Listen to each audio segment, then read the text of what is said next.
পুজোর ছুটির পর স্কুলে গিয়ে রীতিমতো ভয়ঙ্কর অভিজ্ঞতা হলো স্কুল কর্তৃপক্ষের। বরজলা স্কুলে ভয়াবহ চুরির ঘটনা আজ সামনে এলো, প্রকাশ্যে আনা হলো গোটা বিষয়টি।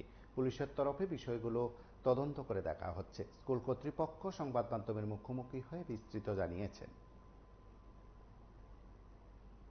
সাড়ে 6টায় স্কুলে এসে আমার ইনচার্জ গৌতম দাস ছিলেন।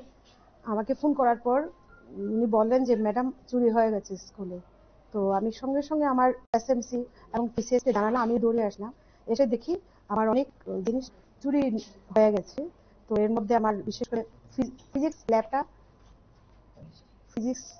ল্যাবটা খুব ভাবে ক্ষতি হয়েছে। অনেকগুলি জিনিস যেমন microscope, optical bench, metre bridge, অনেক কিছু সব নিয়ে গেছে এবং ড্যামেজ করে দিয়ে গেছে। এছাড়া আমাদের আলমিরা এবং ল্যাবরেটরি সবকিছু টেবিল ভেঙে চুরমার করে দিয়ে গেছে। আর আমাদের সকালের যে স্টোর ছিল মিড ডে মিলের, এখানে গ্যাস সিলিন্ডার একটা, গামলা বড় বড় দুইটা, বড় দেখ সিপিইউ 9টা, আমাদের কম্পিউটার রুমে ইউপিএস 9টা এবং ভোকেশনাল ল্যাবের যে রুমগুলি সব ডেস্ট্রয় করে দিয়ে গেছে। পুলিশ পার্সনকে জানানো হয়েছে, ওনারাও এসে দেখে গেছেন সকালে। কত টাকা আনুমানিক? 5-6 লাখ টাকা তো হবেই, কারণ কম্পিউটারের ব্যাপার, তো কম্পিউটারের এগুলি দামি দামি সব সরকারি। আর ফিজিক্সের এক একটাই তো অনেক 5013ও আছে, এরকম ল্যাবের অনেক কিছু জিনিস।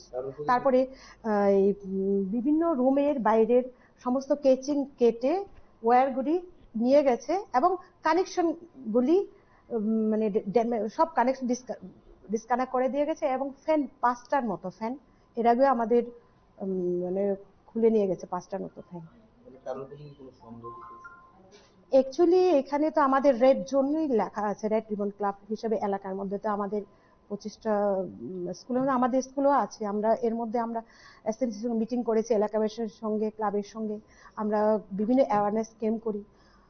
হতো বা কোনো, তো জানি না আজকাল কত নেশা বাচ্চার অনেকেই থাকে নাকি, কে কিছু বলতে পারবো না, এরকমই ভাবছি।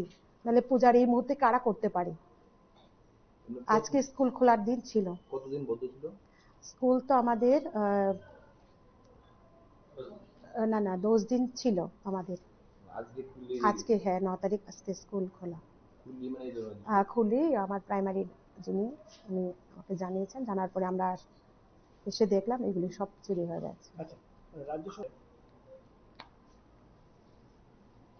হ্যাঁ, আমি অ্যাকচুয়ালি আমার অথরিটিকে জানিয়েছি, আজকের ব্যাপারটাও জানিয়েছি। এর মধ্যে আমরা ডিস্ট্রিক্ট এবং ডিরেক্টর স্যারকেও আমরা লিখেছি অনেকগুলি। তো একবার আমাদের ডিস্ট্রিক্ট থেকেও এসে মিড ডে মিলের রুম টুমগুলি ড্যামেজগুলো দেখে গেছে, তো হয়তো বা দেবেন। বেশি দিন হয়নি, আমরা আবার দিয়েছি সমস্ত স্কুলে। বাউন্ডারি তো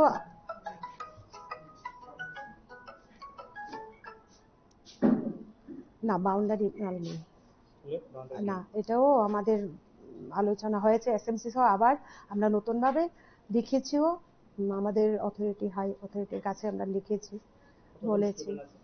আমাদের সকালে আছে 310, প্রাইমারিতে 183। আপনারা শুনলেন বরজলা স্কুলে চুরির ঘটনার প্রেক্ষাপটে স্কুল কর্তৃপক্ষের বক্তব্য। পুলিশ তদন্ত শুরু করেছে, তদন্তে কি তথ্য আনতে পারে পুলিশ সেটা অবশ্যই সময় বলবে। তার পাশাপাশি এই চুরির ঘটনায় চোরচক্রের পাণ্ডাদের গ্রেপ্তার করতে পারে কিনা, চুরি যাওয়া সামগ্রী উদ্ধার করতে পারে কিনা সেটা সময় জানা যাবে। তবে পুলিশের তরফে তদন্ত চলছে। এই চুরি কিংবা এই জিনিসপত্র নিয়ে যাওয়ার পেছনে কারা যুক্ত থাকতে পারে, পুলিশের তদন্ত কি সত্যি সত্যি আসল রহস্য বেরিয়ে আসবে, বা এই ঘটনার প্রেক্ষাপটে কোনো রহস্য লুকিয়ে আছে কিনা, সবকিছুই পুলিশের নিরপেক্ষ তদন্তে বেরিয়ে আসতে পারে বলে সংশ্লিষ্ট মহল মনে করছে।